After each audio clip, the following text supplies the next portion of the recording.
नाज़रीन अस्सलाम वालेकुम। ज़ेड न्यूज़ के ख़बरनामे में आपका इस्तक़बाल है। मैं सलमान ख़ान। आगे बढ़ने से पहले सुर्ख़ियों पर नज़र डालते हैं। दिल्ली की वज़ीर आला रेखा गुप्ता पर अवामी शिकायत सुनने के दौरान एक शख्स ने किया हमला। पुलिस ने हमलावर को कर लिया गिरफ्तार। इंडिया इत्तेहाद की जानिब से जस्टिस सुदर्शन रेड्डी को नायब सदर का उम्मीदवार बनाना एक खुशऐन और काबिल सताइश फैसला। रेवंत रेड्डी ने दीगर जमातों से भी इंडिया इत्तेहाद के उम्मीदवार को कामयाब बनाने की अपील। सियासी कायदीन अगर 30 दिन जेल में रहे तो इन्हें ओहदे से हटा दिया जाएगा। पार्लियामेंट में इस तरह का बिल किया गया पेश, जिसकी बैरिस्टर रवीसी ने की मजम्मत। वजीर सितक्का ने फूड सेफ्टी की सरगर्मियों का लिया जायजा और ओहदेदारों को दी अहम हिदायत। तेलंगाना को 2 लाख मीट्रिक टन यूरिया फराहम कौन करेगा, हम उसका साथ देंगे। नायब सदर के इंतखाबात के सिलसिले में KTR का बयान। हैदराबाद में उर्दू एकेडमी की जानिब से बेस्ट उर्दू टीचर अवार्ड तकरीब हुई मुनक़िद। रियासत भर के 173 असातिज़ा को दिया गया अवार्ड। अब पेश है खबरों की तफसील। दिल्ली के वज़ीर आला रेखा गुप्ता पर अवामी शिकायत सुनने के दौरान एक शख्स ने हमला किया, जिस पर इन्हें मामूली चोट आई। दिल्ली BJP सदर ने बताया कि वो महफूज है और हमला आवर फौरी गिरफ्तार कर लिया गया। इब्तदाई तहक़ीक़ात ने मुलजिम की शनाख्त राजेश के तौर पर हुई है, जो गुजरात के राजकोट का रहने वाला है। आइनी शाहिदीन के मुताबिक मुलजिम शिकायत के बहाने करीब आया और कागजात देने के बाद अचानक हमला कर दिया। BJP ने इसे सियासी साजिश करार देने का खदशा जाहिर किया, जबकि वज़ीर कपिल मिश्रा ने इस इक़दाम को नाकाबिल माफ़ी जुर्म कहा और पुलिस ने सख्त तफ्तीश के साथ CCTV फुटेज की जांच शुरू कर दी है। वज़ीर आला रेवंत रेड्डी ने नायब सदर जमहूरिया के इंतखाब में इंडिया इत्तेहाद के उम्मीदवार को सपोर्ट करने की BRS मजलिस और TDP व दीगर कायदीन से अपील की है। रेवंत रेड्डी ने कहा कि इंडिया इत्तेहाद की जानिब से जस्टिस सुदर्शन रेड्डी को नायब सदर का उम्मीदवार बनाना एक खुशऐन और काबिल सताइश फैसला है। उन्होंने कहा कि PV नरसिम्हा राव के बाद ये पहला मौका है कि एक तेलुगु शख्सियत दोबारा आला ओहदे पर फायज होने जा रहे हैं, इसलिए हर तेलुगु शहरी की जिम्मेदारी है कि वो इनकी कामयाबी के लिए कोशिश करें। रेवंत रेड्डी ने लोकसभा में और राज्यसभा में तेलुगु रियासतों से ताल्लुक़ रखने वाले तमाम अरकान पार्लियामेंट से अपील की है कि वो सियासत से बालातर होकर मुत्तहिद हों। उन्होंने चंद्रबाबू नायडू, KCR, जगन मोहन रेड्डी, पवन कल्याण और मजलिस समेत तमाम जमातों के कायदीन से कहा कि ये वक्त सियासत करने का नहीं बल्कि तेलुगु अवाम के विखार को बुलंद करने का है। वज़ीर आला ने कहा कि जस्टिस सुदर्शन रेड्डी किसान ख़ानदान से ताल्लुक़ रखते हैं और किसी सियासी जमात के उम्मीदवार नहीं बल्कि आइन के मुहाफ़िज़ के तौर पर सामने आए हैं। उन्होंने याद दिलाया कि जब PV नरसिम्हा राव ने नंदियाल से इलेक्शन लड़ा तो NT रामाराव ने इनके खिलाफ उम्मीदवार खड़ा नहीं किया बल्कि मुकम्मल हिमायत दी थी। आज एक बार फिर इसी जज्बे को ज़िंदा करने की ज़रूरत है। राष्ट्रपति चुनाव में एक किसान परिवार तेलंगाना छोटे गांव से खुद के गांव में पाठशाला नहीं है तो अगले गांव में जाकर पढ़ाई लिखाई करके उस्मानिया यूनिवर्सिटी से लॉ ग्रेजुएट बनकर हाई कोर्ट जज of Andhra Pradesh, Goa Lokayukta chairman, supreme court justice तक एक तेलंगाना किसान का लड़का उतना दूर पहुंच गए। आज India alliance justice Sudarshan Reddy को अपने तरफ से उम्मीदवार बनाए। इसीलिए आज हमारे कैबिनेट और कांग्रेस पार्टी तेलंगाना के जनता की ओर से और तेलुगु जाति के तरफ से हमारी गुजारिश ये है कि Telugu Desam, Jana Sena, YSR, BRS and MIM सब राजनीतिक दल नेता लोगों से एक ही गुजारिश है, हम सब लोग इकट्ठा होकर जस्टिस सुदर्शन रेड्डी जीतने के लिए कोशिश करना, क्योंकि PV नरसिम्हा राव जी के बाद ऐसा मौका नहीं मिला तेलंगाना की ओर से।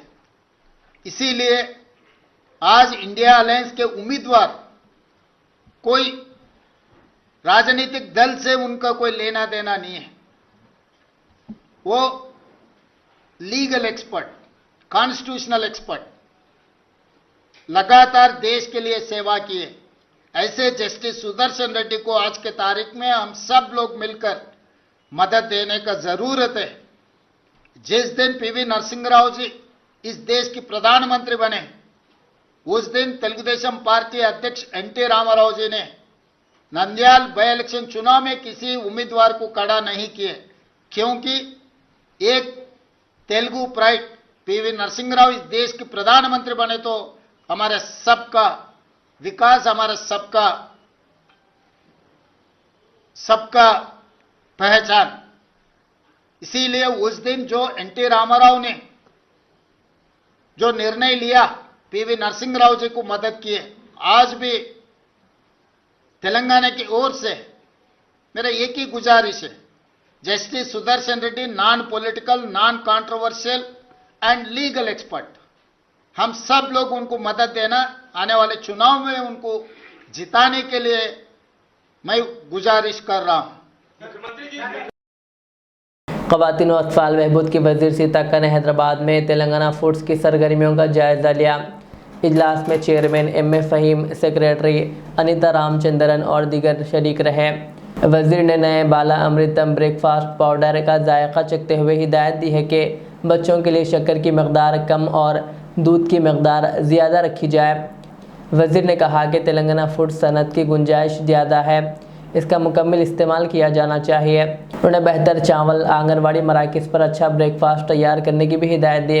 सीतक्का ने अमले को ख़बरदार किया कि लाखों बच्चों की ज़िंदगी से ये जुड़ा हुआ मामला है, इसलिए किसी भी किस्म की लापरवाही या गैर हाज़िरी पर सख्त कार्रवाई होगी। सदर मजलिस व रुकन पार्लियामेंट हैदराबाद बैरिस्टर असदुद्दीन अवैसी ने इन 3 बिलों की सख्त मुखालिफत की है, जिनमें तजवीज़ रखी गई है कि अगर वज़ीर आज़म, वज़राए आला या वज़रा किसी संगीन फ़ौजदारी मुकदमे में सज़ा के बाद 30 दिन जेल में रहे तो इन्हें ओहदे से हटा दिया जाएगा। बैरिस्टर अवैसी ने कहा कि यह बिल गैर मुंतखब अफसरशाही को इख्तियार देता है कि वो मुक़र्रना का किरदार अदा करें, जो दरअसल पार्लिमानी जमहूरियत के नुमाइंदों को कमज़ोर करने के मुतरादिफ़ है। मरकज़ी वज़ीर दाखिला अमित शाह ने आज लोकसभा में यह बिल पेश किया, जिस पर बैरिस्टर अवैसी ने रद्द-ए-अमल ज़ाहिर किया। Stand to oppose the introduction of J&K Reorganization Amendment Bill 2025, Union Territories Amendment Bill 2025, and the Constitution 130 Amendment Bill 2025, sir. Sir, this violates principle of separation of powers, due process, undermines the right of the people to elect a government. Sir, it gives executive agencies a free run to become judge and jury executioner based on flimsy allegations, suspicions, sir. Sir, only when an offence is proved beyond reasonable doubt, then only you can leave the post and the membership. But here a mere accusation, allegation, the punishment of losing one ministerial post will follow.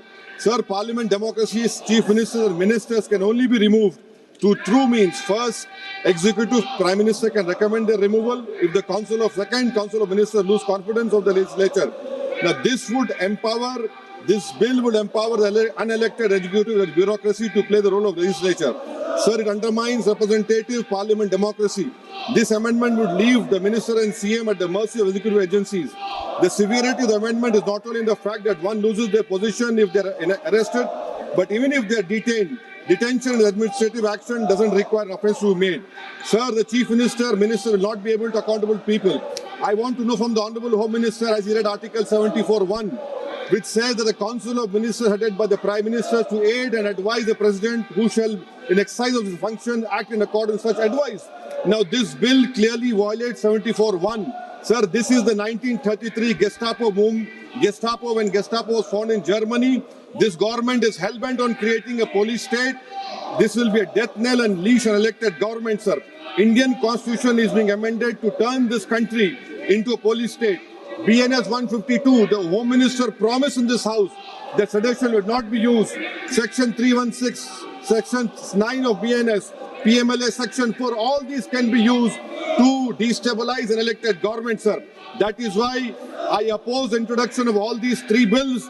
This is nothing but creating a Gestapo to ensure that our democracy does not survive. And may I tell the Honorable Home Minister, despite his promise on BNS 152 has been used against the senior journalist Siddharth Vardhan.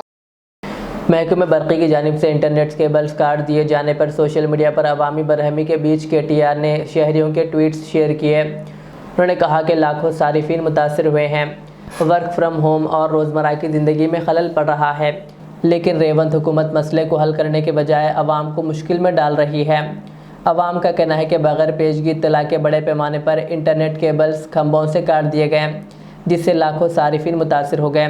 Social media पर नाराज़ सारिफिन ने शदीद बरहमी का इजहार किया और बताया कि वर्क फ्रॉम होम मुकम्मल तौर पर मुतासिर हुआ। अवाम का कहना है कि पेशगी इत्तला दी जानी चाहिए थी, मगर ऐसा नहीं हुआ। रेवंत सरकार ने बगैर सोचे समझे इक़दाम करते हुए हालात को मज़ीद ख़राब कर दिया।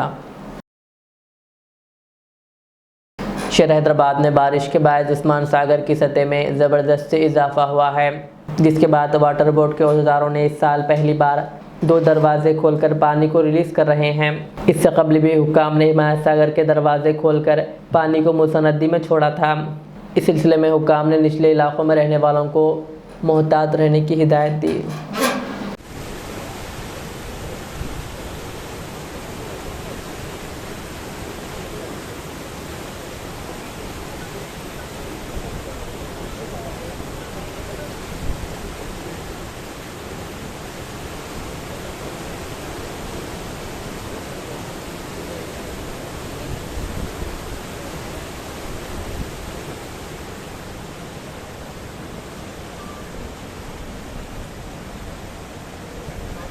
నమస్కారం అండి, నా పేరు సంతోష్ కుమార్, నేను జనరల్ మేనేజర్ అండి. ఈరోజు ఉస్మాన్ సాగర్ నీటి మట్టం ప్రస్తుతం 1788.6 అడుగులు ఉందండి. పూర్తి స్థాయి నీటి మట్టానికి చెరువులో ఉంది, 1790 అడుగులకు చెరువులో ఉంది. సో ఈరోజు నీటిని విడుదల చేయడానికి నిర్ణయించి ప్రస్తుతం 2 గేట్లు 1 ఫీట్ మేర ఎత్తి కిందికి 224 క్యూసెక్లు విడుదల చేయడం అవుతుంది. సో ప్రస్తుతం 1000 క్యూసెక్ల వరద బయటికి వదులుతున్నామండి. 2 కలిపి సుమారు 1250 క్యూసెక్లు మూసిలో విడుదల చేయడం అవుతుందండి జలాశయం. ప్రస్తుతం ఇన్ఫ్లో ఎంత ఉంది, అవుట్ఫ్లో ఎంత ఉంది? ఇన్ఫ్లో 1200 క్యూసెక్లు ఉందండి ఉస్మాన్ సాగర్కి, అవుట్ఫ్లో 224 క్యూసెక్లు. ప్రస్తుతం ఎన్ని గేట్ల ద్వారా నీటి కాదు? 2 గేట్లు. ఎన్ని ఫీట్లు సార్? ఒక్కొక్క ఫీటు ఓకే రైట్ సార్. మరో సార్, तेलंगाना उर्दू एकेडमी की जानिब से हैदराबाद में बेस्ट उर्दू टीचर्स अवार्ड तकरीब मुनक़िद हुई, जिसमें कई टीचर्स को अवार्ड से नवाजा गया। इस मौके पर रियासती वज़ीर अक़लियती बहबूद लक्ष्मण कुमार ने रियासत भर में उर्दू मीडियम स्कूलों में उर्दू विद्या वॉलंटियर्स के तक़र्रुरात और अक़लियतों के लिए उर्दू कंप्यूटर ट्रेनिंग कोर्स शुरू करने का ऐलान किया। रियासती वज़ीर लक्ष्मण कुमार ने कहा कि अक़लियतों के मसाइल की एकसूई हुकूमत की तरजीह है और उर्दू ज़बान के फ़रोग़ के लिए ठोस इक़दाम किए जा रहे हैं। भारतीय विद्या भवन बशीरबाग में तेलंगाना उर्दू एकेडमी की जानिब से बेस्ट उर्दू टीचर अवार्ड तकरीब मुनक़िद हुई, जिसमें रियासत भर के 173 असातिज़ा को अवार्ड से नवाजा गया। इस मौके पर चेयरमैन उर्दू एकेडमी ताहिर बिन हमदान के अलावा दीगर कॉरपोरेशंस के चेयरमैन तारिक अंसारी, सैयद अज़मतुल्लाह हुसैनी, मोहम्मद उबैदुल्लाह कोतवाल और दीगर मुअज़्ज़िज़ीन शरीक थे। आज हमारा చీఫ్ మినిస్టర్గా మన ముఖ్యమంత్రి రేవంత్ రెడ్డి గారి నేతృత్వం లోపల ఈరోజు ఉర్దూ బెస్ట్ టీచర్ అవార్డ్స్ ఆ శాఖ మంత్రిగా మా చేతుల మీదుగా సుమారు 173 మంది టీచర్స్కి బెస్ట్ టీచర్ అవార్డ్స్, అదేవిధంగా నగదు 25,000 ఇవ్వడం జరుగుతుంది. గౌరవ ముఖ్యమంత్రి రేవంత్ రెడ్డి గారి నేతృత్వం లోపల మా తాహిర్ భాయ్ చైర్మన్ గారు, అదేవిధంగా మా కోత్వాల్ గారు చైర్మన్ గారు, కురేష్ గారు, మా అజ్మత్ భాయ్, అదే మా ఫైనాన్స్ మైనార్టీ కార్పొరేషన్ చైర్మన్ గారు, మా డైరెక్టర్ గారు, ముఖ్యంగా మా సెక్రటరీ షఫీల్లా గారు అందరం కలిసి కూడా ఏదైతే మైనార్టీకి సంబంధించిన ఉర్దూ అకాడమీ, ఉర్దూకి సంబంధించినటువంటి భాష ఏదైతే పెద్ద ఎత్తున కూడా సపోర్ట్గా ఉండాలని చెప్పి ఆ ఉర్దూలో ఉన్నటువంటి టీచర్స్కు ఈరోజు 173 మందికి బెస్ట్ అవార్డ్స్ ఇవ్వడం జరిగింది. భవిష్యత్తులో కూడా ఉర్దూ పరంగా ఈ రాష్ట్రంలో పెద్ద ఎత్తున ఈ ప్రభుత్వం అన్ని విధాలా కూడా ఆ యొక్క ఉర్దూ మీడియం స్కూల్స్ను డెవలప్ చేసుకుంటూ ఆ పిల్లలకు మంచి భవిష్యత్తు ఇచ్చే విధంగా ప్రభుత్వం పెద్ద ఎత్తున నిధులు కేటాయిస్తారనే విషయాన్ని కూడా మనవి చేసుకుంటూ, ముఖ్యంగా మా మైనార్టీ సోదరులందరూ కూడా ఈ దేశంలో మైనార్టీకి వర్గాలకు అండగా ఉన్నది భారతదేశంలో కాంగ్రెస్ పార్టీ. ఆ రోజు ఇందిరాగాంధీ నుంచి మొదలు పెడితే ఈరోజు ఏదైతే రేవంత్ రెడ్డి వరకు కూడా గౌరవ ముఖ్యమంత్రి రేవంత్ రెడ్డి గారి నేతృత్వం లోపల మైనార్టీ సోదరులకు అన్ని విధాలా కూడా అండగా ఉండే విధంగా రాష్ట్రంలో ఎప్పుడు కూడా ఇంత పెద్ద ఎత్తున ఒక రాజకీయ పార్టీలో ఇంతమందికి కార్పొరేషన్ చైర్మన్లు ఇవ్వడం జరిగింది అంటే అది కారణం కాంగ్రెస్ పార్టీ. ఇలా కోత్వాల్ భాయ్ గారు కానీ, తాహిర్ భాయ్ గారు కానీ, అజ్మత్ భాయ్ కానీ, కురేష్ భాయ్ గారు కానీ ఇంతమంది చైర్మన్, అదేవిధంగా మా మైనార్టీ ఫైనాన్స్ కార్పొరేషన్ చైర్మన్ గారికి నిజామాబాద్, అంటే వీళ్ళందరికీ కాంగ్రెస్ పార్టీ మైనార్టీ వర్గాలకు రాజకీయ పరంగా వారు కూడా ఒక ఉన్నతమైన స్థానాలు ఉండాలని చెప్పేసి ఇలా ప్రభుత్వం అండగా ఉన్న విషయం చేసుకుని మా బెస్ట్ 173 అవార్డ్స్కి వచ్చినటువంటి మా టీచర్ సోదరులకు సోదరిమణులకు అందరికీ కూడా శుభాకాంక్షలు మంత్రిగా తెలియజేస్తున్నాను. उर्दू अकादमी बेस्ट टीचर्स अवार्ड आज शहर हैदराबाद में मुनक्किद किया गया। 25,000 रुपए अमाउंट भी यहाँ के इस प्रोग्राम के चीफ गेस्ट हमारे मिनिस्टर साहब आए थे। 173 लोगों को हम अवार्ड्स दिए यहाँ पर, हाँ, मेमेंटोज दिए। और खुशी की बात यह है कि हम लोग जो हमारे मतालबे रखे मिनिस्टर के सामने, मिनिस्टर साहब एक्सेप्ट कर रहे, उसके लिए विद्या वॉलंटियर्स के बारे में हों दो या नहीं तो और अपने उर्दू कंप्यूटर्स जो आपके रिपोर्टर्स है, रिपोर्टर्स के लिए उर्दू कंप्यूटर्स पूछे, मिनिस्टर साहब एक्सेप्ट कर रहे और सीएम साहब से बात कर पूरा करने की जिम्मेदारी लिए। मैं मिनिस्टर साहब का शुक्रिया अदा करता हूं और यहाँ पर जो भी अवार्डीज हैं वो अवार्डीज को दिली मुबारकबाद देता हूं कि आप जिम्मेदारी से उर्दू की तरक्की के लिए काम करें और हुकूमत हमेशा आपके साथ है। हुकूमत जो भी आप जो पूछ रहे वो हम करेंगे, अगर आपकी जिम्मेदारी ये है कि उर्दू को बढ़ाने के लिए आप लोग सब मिलकर काम कीजिए। वैसे ही उर्दू अकादमी का स्टाफ आज यहाँ पर हमारे डायरेक्टर साहब हों दो, हमारे सेक्रेटरी साहब हों दो, हमारा स्टाफ पूरा अच्छा कोऑपरेट करके ये प्रोग्राम सक्सेस करे। खुसूसन इलेक्ट्रॉनिक प्रिंट मीडिया का मैं शुक्रिया अदा करता हूँ। स्टूडेंट्स के लिए कुछ अवार्ड वगैरह वो बात नहीं, इसमें आए शफीउल्लाह साहब है, आजमत साहब है, उबैद कोतवाल है, हमारे तारिक अंसारी साहब है, हमारे फ़हीम कुरैशी साहब है, पूरे होदेदार हैं हमारे डिपार्टमेंट के उर्दू अकादमी का, उन सब का मैं शुक्रिया अदा करता हूँ। जहीराबाद पुलिस स्टेशन में डीएसपी जहीराबाद सईदा नाइक की क़ियादत में रेवेन्यू, म्यूनसिपल, R&B, बरक़ी, आबाशी और पंचायत राज के महकमा के अहदेदारों का इजलास मुनक़िद हुआ। इस मौके पर गणेश पंडालों और अक़ीदतमंदों के लिए सहूलतों की फराहमी पर गौर किया गया। इस मौके पर बिजली, सड़कों की मरम्मत, सफाई, रोशनी, क्रेनों की दस्तियाबी और विसर्जन मुकामात पर बैरिगेड्स और रज़ाकराना क़याम जैसे उमूर पर तबादला ख्याल किया गया। इजलास में जहीराबाद टाउन सब इंस्पेक्टर के विनय कुमार, MRO दशरथ, MPDO महेंद्र रेड्डी और दीगर महकमों के अहदेदारान व पुलिस अफसरान शरीक हुए। BRS के कारगुजार सदर KTR ने कहा कि BRS नायब सदर के उम्मीदवार की हिमायत तभी करेगी जब 9 सितंबर से पहले तेलंगाना को 2 लाख मेट्रिक टन यूरिया फराहम किया जाए। उन्होंने इल्ज़ाम लगाया कि रियासत के किसान यूरिया के लिए तवील कतारों में खड़े हैं, जबकि वज़ीर आला रेवंत रेड्डी इसे मसनूई बहरान करार दे रहे हैं। KTR ने कहा कि वज़ीर आला ने अब तक ज़राई शोबे का कोई जायज़ा नहीं लिया और ना ही मरकज़ से सिलसिले में बातचीत की। उनका कहना था कि कांग्रेस हुकूमत यूरिया को ब्लैक मार्केटिंग की तरफ मोड़ रही है। उन्होंने वाज़ेह किया कि BRS के पास राज्यसभा में 4 वोट हैं और नायब सदर के इंतखाब में वो वही पार्टी की हिमायत करेंगे जो किसानों के लिए यूरिया की फराहमी को यकीनी बनाएं। అభ్యర్థులకి ఎవరికి సపోర్ట్ చేయాలనే విషయంలో మాకు ఢిల్లీ నుంచి ఏ ఒత్తిడి లేదు, మాకు ఏ ఒత్తిడికి తల ఒగ్గాల్సిన అవసరం లేదు, మాకు ఢిల్లీలో ఏ బాస్ కూడా లేరు. మేము తెలంగాణ ప్రజల మూడుకు అనుగుణంగా, తెలంగాణ ప్రజల ఆకాంక్షలకు అనుగుణంగా, ఇక్కడ ప్రజల ప్రయోజనాలకు అనుగుణంగా, రాష్ట్ర ప్రజల ప్రయోజనాలకు అనుగుణంగా ఏ నిర్ణయమైనా తీసుకుంటాం తప్ప మేము ప్రస్తుతానికైతే ఏ నిర్ణయం కూడా తీసుకోవాలి.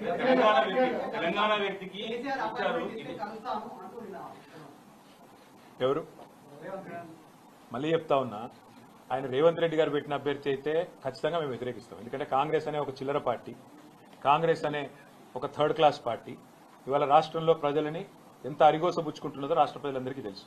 మరి అట్లాంటి థర్డ్ క్లాస్ ముఖ్యమంత్రి, థర్డ్ క్లాస్ పార్టీ పెట్టిన అభ్యర్థిని మేము సమర్థిస్తారని మీరు ఎట్లా అనుకుంటారు నాకు అర్థం కాదు. ఇంకోటి, ఇవాళ జరుగుతున్నది ఏంటంటే ఒక డ్రామా, ఉపరాష్ట్రపతి ఎన్నికల విషయంలో డ్రామా. నిన్న మొన్నటిదాకా ఏమన్నారు ఇదే రేవంత్ రెడ్డి గారు, బీసీల విషయంలో మా పార్టీ చాలా చిత్తశుద్ధిగా ఉన్నది, బలహీన వర్గాల విషయంలో మేము ఢిల్లీ దాకా కొట్లాడతాం, అవసరమైతే అంతరిక్షం దాకా పోయి కొట్లాడతాం అన్నాడు. మరి ఒక బీసీ అభ్యర్థిని ఎందుకు పెట్టలే? అంత ప్రేమ ఉంటే తెలంగాణ నుంచి ఒక బీసీ అభ్యర్థి దొరకలేదు, కంచైలయ్య గారిని పెట్టేది ఉండే. తెలంగాణ నుంచి ఒక బీసీ అభ్యర్థిని పెట్టి ఇగో ఇది మా చిత్తశుద్ధి అని చెప్పుకునేది ఉండే. అంటే బీసీల మీద ప్రేమ మాత్రం నోట్లోనే ఉంటుంది, మళ్ళీ ఎన్నికలు నిలబెట్టే టైంకి వచ్చే వరకు మాత్రం బీసీలు కనబడరు మీకు. అట్లాంటి మీ మాటలు మేము నమ్మాలి, మీ మాటలు నమ్మి మళ్ళీ మీ వెనక నిలబడాలి. నేను అడుగుతా ఉన్నామ్మా, మీరేమైనా మెహర్బాన్ చేస్తుండ్రా మాకు?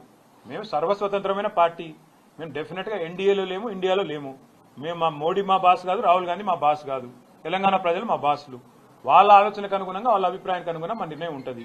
ఇక్కడ ఒకటి మాత్రం వాస్తవం, రెండు పార్టీలు దొందు దొండేనండి. కాంగ్రెస్ బీజేపీ రెండు కూడా దొందు దొందే. తెలంగాణను ఇద్దరు కూడా ముంచినోళ్లే. 11 ఏళ్లు బీజేపీ ఏం చేయలే, 2 సంవత్సరాలకు 20 నెలలుగా కాంగ్రెస్ ఏమీ చేయలే, ఇచ్చిన ఒక్క మాట నిలబెట్టుకోలే. ఆ ఇద్దరు అభ్యర్థులను మేము అంత సీరియస్ గా తీసుకోవాల్సిన అభిప్రాయం ఆలోచన ఉంటుందని నేనైతే వ్యక్తిగతంగా అనుకోను. కానీ పార్టీగా, ఎందుకంటే నా ఒక్కడ అభిప్రాయం పార్టీ అభిప్రాయం కాదు, పార్టీగా మేము కూర్చుని ఆలోచించి డెఫినెట్ గా మా ఎమ్మెల్యేలు ఉన్నారు, మా ఎంపీలు ఉన్నారు, మా ఎమ్మెల్సీలు ఉన్నారు, మా ఇన్ఛార్జీలు ఉన్నారు, మా స్టేట్ కమిటీ ఉంది, అందరం అవసరమైతే పెద్దలు కేసీఆర్ గారితో మా అభిప్రాయాలు చెప్పి ఒక పార్టీగా నిర్ణయం తీసుకుంటాం. వ్యక్తిగతంగా నేను అనుకోవడం మాత్రం రెండు కూడా దొందు దొందే, కాంగ్రెస్ బీజేపీ రెండు దొందు దొందే. రెండు తెలంగాణకు పనికొచ్చే పార్టీలు కాదు, రెండు ఢిల్లీ పార్టీలే. వాటిని పట్టించుకోవాల్సిన అవసరం కానీ వాటి రాజకీయం గురించి ఆలోచించాల్సిన అవసరం కానీ లేదు అనేది వ్యక్తిగతంగా నా అభిప్రాయం. వ్యక్తిగత మాట అడుగుతాను మిమ్మల్ని, మీరు అర్థం చేసుకోండి. రెండు పార్టీలు కలిసి ఒక స్టేట్మెంట్ ఇవ్వమని, సెప్టెంబర్ 9 లోపల రాష్ట్రానికి సరిపడా, ఇవాళ మాట ఇస్తున్నాను, రాష్ట్రానికి సరిపడా యూరియా, ఓకే 2 లక్షల మెట్రిక్ టన్నుల యూరియా ఇంకా అవసరం మనకి. ఎవరు ఇస్తా అని స్టేట్మెంట్ ఇస్తే వాళ్ళకి మేము మద్దతు ఇస్తాం. చలో రాష్ట్ర రైతుల తరఫున మేము, మాకు 4 ఓట్లున్నాయి పోయి, ఎవరు ఇస్తా అని చెప్తే 2 లక్షల టన్నుల ఎరువు ఎవరు ఇస్తాము అని స్పష్టంగా ప్రకటిస్తే మోడీ గారన్న ప్రకటించాలా, రాహుల్ గాంధీ గారన్న ప్రకటించాలి. हाल ही में मिले जी मल्लेर सीआई व बी प्रेसेस एसआई मुधोल की बेहतरीन कारकर्दगी पर जिला कलेक्टर की जानिब से जो अवार्ड दिया गया, इस ज़िमन में मुधोल कांग्रेस के सीनियर लीडर व साबिक़ एमपीपी व सदर दारुल उलूम मोहम्मदिया तालीमुल कुरान व दीनियात मोहम्मद एजाज की क़ियादत में शॉलपोशी व गुलपोशी की गई। इस मौके पर मुधोल के सदर जमीयतुल उलमा हाफिज़ मोहम्मद अब्दुल कवी, आबिद हुसैन सदर इबादुर रहमान मस्जिद मुधोल, जनरल सेक्रेटरी जमीयतुल उलमा मुफ्ती रईसुद्दीन और यासीन बेग के अलावा दीगर ने इन पुलिस अफसरान को मुबारकबाद दी।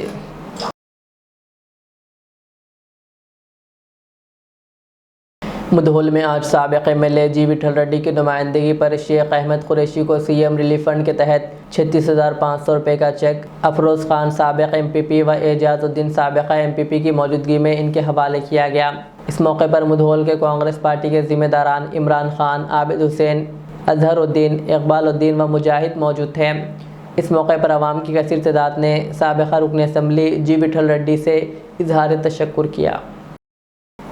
आखिर में सुर्खियां और एक बार, दिल्ली की वज़ीर आला रेखा गुप्ता पर अवामी शिकायत सुनने के दौरान एक शख्स ने किया हमला, पुलिस ने हमलावर को कर लिया गिरफ्तार।